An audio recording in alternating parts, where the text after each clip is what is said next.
એક ફોટો આપણે જોયો હશે કે કોઈ નોર્મલ બીજું કોઈ આરોપી છે, હત્યાનો સામાન્ય માણસ જેમણે કોઈની હત્યા કરી છે, એમની આજુબાજુ પોલીસ એમને કઈ રીતે પકડીને લઈ જાય છે, અને આજે અનિરુદ્ધસિંહ જાડેજા જઈ રહ્યા છે, પોલીસ છે પરંતુ કોઈ હાથ નથી અડાડેલો.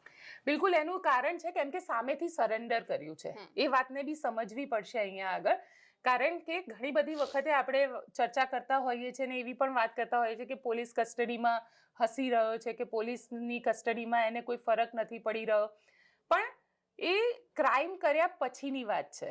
સજા 18 વર્ષની ભોગવી ચૂકેલા છે, હવે સરેન્ડર કરવાની વાત આવી છે.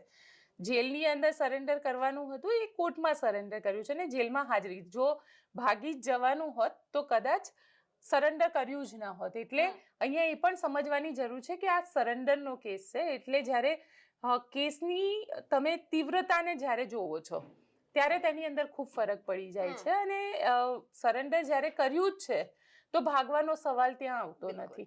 અને એક વસ્તુ તો છે કે ત્યાં આગળ જે રીતે જયરાજસિંહ જાડેજા હોય કે અનિરુદ્ધસિંહ જાડેજા હોય, જે રીતે એ લોકોની વચ્ચે પોતાનું વર્ચસ્વ રાખી રહ્યા છે, ત્યાં એકવાર એવું કહી શકાય કે જયરાજસિંહ હોય કે અનિરુદ્ધસિંહ હોય, પોલીસ એકવાર હાથ પકડતા તો વિચાર ચોક્કસ કરે.